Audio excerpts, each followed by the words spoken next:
Bab 013. Oke, kamu tenang saja. Viko kan sudah sadar jadi akan aman. Lagian belum ada juga yang tahu tentang dia. Ucap Sonia. Nih, emang kamu mau ikut menyerang mereka? Oke, aku ngerti sayang, tapi sepertinya akan sulit kalau aku akan ke sana karena suami aku sudah pulang dari kerja. Iya sayang, baik Tut. Hanya itu yang Rahmi dengar, dia juga tidak mendengar suara Felix. Tapi mendengar balasan Sonia sudah dia simpulkan Felix malam ini akan menyerang markas Alistair, yaitu markas Algaskar. Dan pasti malam ini Felix akan sibuk. Dan Sonia hanya akan datang sebentar sebelum sang ayah pulang, itu artinya Sonia akan pergi sekarang. Karena tidak lama lagi sang ayah akan pulang kerja. Rahmi hanya perlu menunggu sedikit lagi, baru beraksi. Rahmi bisa melihat Sonia sedang bersiap-siap ke rumah sakit, setelah Sonia keluar dan mengendarai mobilnya. Selama 30 menit Rahmi kemudian beralih ke CCTV rumah sakit, lebih tepatnya di ruangan Viko. Belum terlihat Sonia sudah sampai di sana, tapi tidak akan lama lagi karena Sonia sudah pergi dari rumah 30 menit yang lalu. Dan benar saja tak lama kemudian dia sudah masuk. Rahmi bisa melihat dan mendengar percakapan mereka. Bagaimana keadaan kamu sekarang? Tanya Sonia setelah duduk di sofa ruangan itu. Sudah agak baikan tante, hanya saja Karen terbaring cukup lama, jadi belum bisa bergerak bebas, jelas Viko. Oh ya, saya kesini buat jengukin kamu, tapi tidak bisa lama karena suami saya sebentar lagi akan pulang kantor, ujar Sonia. Emang Kak Felix kemana? Tanya Viko. Malam ini, Felix akan serang markas Alistair, jawab Sonia santai. Apa? Jadi Kak Felix akan serang markas Alistair? Viko sedikit kaget. Iya, ini jalan terakhir untuk melumpuhkan mereka, untung kalau mereka beneran hancur. Kalau tidak Felix akan ambil jalur hukum dengan mengatasnamakan kamu. Jadi kamu belum bisa keluar sekarang, tutur Sonia. Oh iya, ini udah sore, sebentar lagi suami saya pulang. Saya pulang dulu, kalau ada apa-apa hubungi saya. Sonia lalu berdiri dari duduknya dan berjalan keluar. Iya tante, terima kasih. Dakoka. Wow, ternyata rencana gue bakal berjalan dengan mulus, guman Rahmi melihat kepergian Sonia. Dia sekarang sedang bersiap-siap, dia akan menunggu waktu malam. Setelah Felix menyerang markas Alistair, baru Rahmi akan bergerak. Malam harinya, Rahmi sudah siap bergerak. Dia kali ini menggunakan mobil yang sudah lama tinggal di baseman apartemennya. Untuk kali ini dia akan gunakan mobil itu. Sekarang dia berjalan menuju rumah sakit dengan kecepatan sedang. Dari lokasi Felix yang diacak sekarang masih ada di markasnya, jadi Rahmi harus hati-hati dalam bertindak. Sekarang dia sampai di halaman belakang rumah sakit. Rahmi tidak langsung turun, dia hanya diam di dalam mobil memantau dari luar. Takut-takut ada anak buah Felix berjaga. Setelah melihat di luar sepi, dia membuka laptopnya memeriksa CCTV di dalam ruangan Viko. Setelah melihat tidak ada orang kecuali Viko, Rahmi kemudian beralih meretas CCTV di rumah sakit ini. Tidak banyak, hanya ada di parkiran depan, di lobi, dan lantai 2, serta beberapa di ruangan tertentu, tapi itu tidak masalah karena tidak akan terlihat. Kemudian Rahmi sabotase semua CCTV rumah sakit. Setelah merasa aman, dia kembali mengecek keberadaan Felix. Kapok. Sedangkan saat ini markas Alistair sedang ramai karena hanya beberapa anggota saja tidak hadir. Begitupun dengan para inti termasuk Algaskar. Setelah tadi siang sempat pulang malamnya, dia kembali lagi bersama teman-temannya yang lain. Lo bos, kok tadi nggak masuk? Tanya Romeo pada Algaskar. Telat, singkat Algaskar, lah kata anak-anak tadi yang jaga markas. Lo sempat kesini tadi pagi. Pakai seragam? Tanya Raka kali ini. Gue telat, ulang Algaskar karena mereka tidak mengerti. Terkadang membuat Algaskar kesal sendiri dengan sahabatnya ini. Maksudnya itu, pas tadi ke sekolah udah telat. Gerbang pasti udah tutup makanya dia pulang nggak masuk. Jelas Karel. Emang hanya Karel yang paham akan bahasa Algaskar itu. Oh gitu bos, pastikan Raka lagi seolah tidak percaya dengan Karel. Membuat Karel memutar bola mata. Malas melihat Raka. Jawab singkat Algaskar juga merasa jengah dengan Raka. Lo lemot banget sih, udah nggak ngerti, dijelasin masih nggak percaya, kesal Romeo. Enak aja bilang gue lemot, lo juga kagak paham, bela Raka. Tapi denger penjelasan Karel gue udah percaya, nggak kayak lo masih minta konfir dari si Al segala. Emang pantes, apa sih yang lo ngerti, sinis Romeo. Gue ngertiin tuh cewek-cewek gue, santai Raka. Mendapat toyoran di kepalanya dari Romeo. Dasar buaya, otak lo cuma cewek doang. Pantes lo bego, desis Romeo terlampau kesal dengan temannya yang satu ini. Apaan sih lo, sirik aja jomblo. Dengus Raka. Lo tuh, belum sempat Romeo membalas tiba-tiba salah satu anggota Alistair masuk ke dalam markas dengan berlari. Woi, bos markasi itu, ucapnya dengan nafas ngos-ngosan. Itu apa sih? Ngomong yang jelas, ujar Raka. Titu, markas diseserang, ucapnya berusaha menormalkan nafasnya. Sedangkan Algaskar dan yang lain langsung berdiri dan berlari keluar markas. Di depan sudah terlihat banyak sekali orang-orang berbadan besar akan menerobos gerbang, semuanya bersenjata. Terlihat merek menggunakan banyak cara agar bisa masuk. Dan benar saja tak lama gerbang itu roboh semuanya masuk ke halaman markas Alistair. Siapa kalian? Teriakan marah Algaskar melihat markasnya diserang. Sebagai pemimpin dia maju paling depan. Siapa kalian? Teriakan murka Algaskar. Kalian tidak perlu tahu siapa kita. Serang. Teriakan salah satu dari mereka sepertinya pemimpin mereka. Dan terjadi perkelahian di halaman markas Alistair. Geng Alistair kalah jumlah karena musuh ada sekitar ratusan sedangkan Alistair hanya puluhan saja. Masing-masing inti melawan 5 orang. Bak-bak-duk. Brauk. Suara hentama, pukulan dan adu kekuatan menghiasi markas Alistair malam ini. Siapa yang nyuruh lo ha? Marah Romeo langsung menghajar orang. Bak-bak-krak. Arur. Algaskar melawan pemimpin mereka. Yang tadi memulai perang walaupun mereka menggunakan senjata. Tapi geng Alistair tidak menggunakan senjata apapun. Bak-bak. Siapa yang sudah perintah lo bangsat? Murka Algaskar membabi buta orang itu. Sekarang geng Alistair lebih unggul. Beberapa dari musuh mereka sudah tumbang hanya tinggal beberapa orang termasuk Algaskar dengan pemimpin musuh. Yak. Sedangkan Rahmi saat ini setelah tadi menunggu beberapa saat. Dia mulai bergerak, penampilan Rahmi kali ini menggunakan celana jeans hitam dengan robek di bagian lutut, baju kaos, kemudian dilapisi hoodie hitam juga. Sebelum keluar dia memakai topi hitam serta masker hitam. Rahmi masuk lewat belakang rumah sakit, dia berjalan melewati ruangan dapur lalu keluar di pintu menuju jalan ke lantai atas. Rahmi menggunakan tangga untuk naik bukan lift, keadaan tangga cukup sepi karena memang jarang dilewati. Sampai di lantai 2 Rahmi memutari jalan bukan jalan yang melewati depan ruangan dokter konsulnya. Rahmi sudah cukup tahu seluk-beluk rumah sakit ini melalui CCTV yang dia retas, sebisa mungkin tidak tertangkap CCTV agar terlihat natural nantinya. Aman, ucap Rahmi melihat sekitar.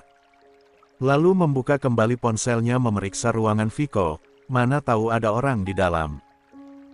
Setelah memastikan aman dan Viko hanya sendiri, Rahmi kemudian mencari kursi roda, dia menemukan di depan salah satu ruangan pasien. Tidak ada yang melihat karena memang sudah cukup larut. Rahmi baru bergerak karena selain pasti akan sepi di tengah malam. Juga karena Felix baru akan bergerak menyerang Alistair, Rahmi pintar membaca situasi saat ini. Pasti Felix ada di markas Alistair. Dia tidak akan datang ke rumah sakit setidaknya sampai besok. Rahmi kemudian mendorong kursi roda itu sampai di depan pintu ruangan Vico. Dia masuk dengan pelan-pelan. "Siapa lo?" Suara tiba-tiba membuat Rahmi langsung menoleh setelah menutup pintu. Dia lihat ternyata Vico belum tidur, dan sibuk bermain ponsel. Rahmi harus waspada jangan sampai Vico menggunakan ponselnya untuk menelpon Felix. Lo siapa?" tanya Rahmi pura-pura, dengan terus berjalan mendekat ke arah Vico. Sengaja dia begitu agar mengalihkan perhatian Vico dan tidak berpikir untuk menghubungi siapa-siapa. "Harunya gue yang tanya lo siapa?" tanya Vico balik. Mematikan ponselnya lalu menyimpan di nakas samping tempat tidurnya. Sesuai keinginan Rahmi, mungkin Vico berpikir kalau Rahmi hanya salah orang jadi dia tidak khawatir. Dan dia juga berpikir bahwa tidak ada yang tahu dia di sini lagian dia tidak mengenal Rahmi. Walaupun Rahmi menggunakan topi dan masker, tapi jika Vico kenal dia pasti familiar tapi ini tidak. "Oh, mau kenalan ya?" santai Rahmi. Dan semakin dekat dengan Vico. Raut bingung Vico dia tunjukkan. Gelagat orang ini mulai mencurigakan. "Siapa lo sebenarnya? Jangan macam-macam lo, atau gue bakal kasih tahu kakak gue," ancam Vico kemudian bergerak ingin mengambil kembali ponselnya. Tapi langsung dihalangi oleh Rahmi dan mengambil ponsel itu, kemudian dia hancurkan sampai tidak berbentuk lagi. "Apa yang lo lakuin?" teriakan marah campur terkejut Vico. Dia sudah mulai was-was, jangan-jangan orang ini memang ingin mencelakainya. Harus bagaimana dia sekarang, sedangkan sang kakak sedang menyerang markas Alistair dan semua anggotanya dia bawa. Satu-satunya cara untuk meminta tolong hanya menggunakan ponselnya. Tapi ponsel itu sudah dihancurkan. "Tolong!" teriak Vico. Tapi langsung dibungkam oleh Rahmi, tidak ada yang mendengar suara Vico karena dia masih lemah. 1 tahun koma membuat dia belum bisa bergerak dan beraktivitas berat. "Jangan teriak dong, kita belum memulai permainannya," senyum Devil Rahmi. Kemudian tanpa membuang-buang waktu dia mengeluarkan sebuah suntikan bius. Vico yang melihat itu memberontak menolak tapi yang namanya masih lemah dan kekuatan Rahmi pun tidak main-main, setara dengan kekuatan rata-rata laki-laki. "Hus jangan gerak, nanti meleset," kemudian tanpa aba-aba Rahmi menancapkan suntikan itu di lengan Vico. Kemudian melepaskan bungkamannya dan menunggu obat itu bereaksi. Sedangkan Vico sudah melemah tapi masih sempat menatap tajam Rahmi. Rahmi sendiri hanya mengedikkan bahu tidak peduli lalu berjalan keluar ruangan, memeriksa sekitar, sepi. Kemudian membawa kursi roda tadi masuk ke arah Vico yang sudah tidak sadarkan diri. 1 jam lagi efek obatnya akan menghilang. Jadi gue punya waktu kurang dari 1 jam untuk sampai di sana. Guman Rahmi kemudian langsung saja bergerak memeriksa seluruh isi tubuh Vico jangan sampai ada alat di tubuhnya yang bisa dilacak orang. Setelah selesai Rahmi kemudian menurunkan Vico dari ranjang dan mendudukkannya di kursi roda. Rahmi mendorong Vico yang duduk di kursi roda dengan pelan keluar dari ruangannya. Sampai di juar Rahmi perhatian sekitar jangan sampai ada yang melihatnya. Kemudian dia menutup pintu ruangan itu dengan pelan-pelan lalu berbalik kembali. Mendorong kursi roda itu menuju jalan yang dia lewati tadi. Saat akan berbelok ke arah lift ada seseorang yang melintas Rahmi langsung sembunyi. Setelah ornak itu lewat Rahmi tidak langsung keluar. Tapi dia membuka HP dan mengecek CCTV rumah sakit. Karena dia akan jiwat di sebelah sana, tidak mungkin dia bisa lewat tangga darurat dengan membawa kursi roda. Ini dekat lift masih ada orang, dan gak mungkin gue nunggu. Waktunya mepet lagi. Guman Rahmi mencoba cari cara lain. Tapi tidak mungkin juga membuat kericuhan karena dengan cepat mereka akan tahu kalau Viko hilang dan Felix pasti akan segera ke sini. Mending putar jalan dulu deh, lewat yang tadi. Rahmi kemudian membela kursi roda itu. Membawanya ke jalan yang dia lewati tadi. Setelah sampai di depan pintu tangga darurat, Rahmi berhenti sejenak. Memikirkan, rencana apa lagi yang harus dia lakukan. Tiba-tiba dia mendengar suara seseorang dari anak tangga di balik pintu. Duh sial, ada orang lagi. Rahmi langsung menjauh dari sana. Hingga dia berada di sebuah ruangan yang terdapat banyak obat-obatan. Rahmi kembali mengecek CCTV, malam semakin larut, rumah sakit juga semakin legam. Setelah memeriksa CCTV dan menemukan titik-titik di mana tidak ada orang, Rahmi langsung mengarah ke sana dan terpaksa dia harus mengurus CCTV. Dia hanya perlu menyabotase agar terlihat natural dan dia tidak terlihat dalam CCTV itu. Untungnya saat dia masuk tidak melewati CCTV, jadi tidak susah mengubahnya dan tidak akan dicurigai oleh orang manapun.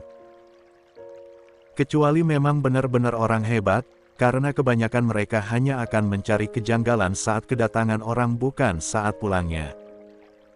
Rahmi langsung masuk ke dalam lift, mengecek CCTV lagi apakah ada orang di bawah atau tidak.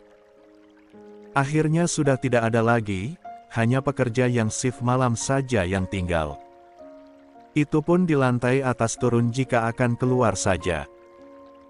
Setelah sampai di bawah, Rahmi langsung berjalan ke arah belakang rumah sakit. Perjalanan Rahmi kali ini lancar sampai masuk mobil.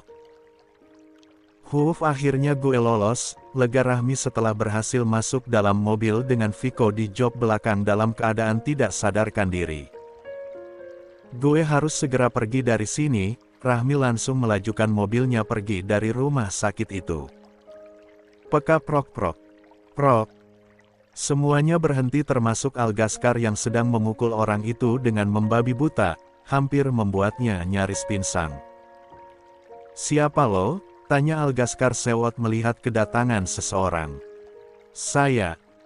Malaikat mautmu, hahaha, tawarnya itu berkumandang di gelapnya malam. Tidak akan ada yang mendengar keributan itu karena tidak ada bangunan warga di sekitar. Di kepedean, cerocos Romeo tiba-tiba membuat semuanya menoleh ke arahnya dengan tatapan tajam. Sedangkan Romeo hanya nyengir mendapat tatapan maut dari para sahabatnya. Pis, cengengesan Romeo. Kembali hening sampai suara dingin Algaskar kembali terdengar. Mau lo apa? Tanya dingin Algaskar. Saya mau kamu dan geng kamu ini hancur, geram orang itu yang tak lain adalah Felix. Dia memang sengaja datang terlambat, walaupun tidak sesuai harapannya. Nyatanya geng Alistair adalah geng yang cukup kuat dan tidak mudah dikalahkan. Kita nggak ada urusan sama kalian, buat apa menginginkan kehancuran kami? Terdengar suara datar bara yang sedari tadi diam. Apa kalian lupa? 1 tahun yang lalu kalian membunuh adik saya. Terutama kamu Algaskar Gutama, ucap Felix dengan emosi. Semua anggota Alistair terdiam, berusaha mengingat kejadian 1 tahun yang lalu. Sebuah kejadian yang menewaskan satu musuh mereka. Setelah berusaha mengingat, akhirnya mereka bisa tahu orang di depan mereka ini adalah kakak dari Viko. Adik lo Viko? Tanya Algaskar berusaha menebak dan dia yakin benar. Karena satu-satunya yang tewas dalam tawuran itu hanya Viko. Iya, dan atas kematiannya saya akan balas kalian, terutama kamu, tegas Felix berusaha menahan emosi. Dia mati karena kebodohannya sendiri. Tidak ada yang membunuh dia. Dia mati di tangan gengnya sendiri, tegas Algaskar berusaha menjelaskan. Mereka tidak menyangka bahwa kejadian 1 tahun yang lalu yang menewaskan Vico dituntut kematiannya oleh sang kakak, padahal itu bukan murni kesalahan mereka, geng Vico yang lebih dulu menyerang mereka. Saat itu dia memang bertarung dengan Algaskar, tapi tiba-tiba salah satu anggota Vico mencoba menembak Algaskar, tapi naasnya Vico yang tidak menyadari itu maju untuk menyerang Algaskar kembali. Dan dia berada di arah datangnya peluru tepat di depan Algaskar. Alhasil dia yang terkena tembakan di bagian punggung dan setelah dibawa ke rumah sakit, mereka hanya mendengar kabar bahwa Vico meninggal dunia.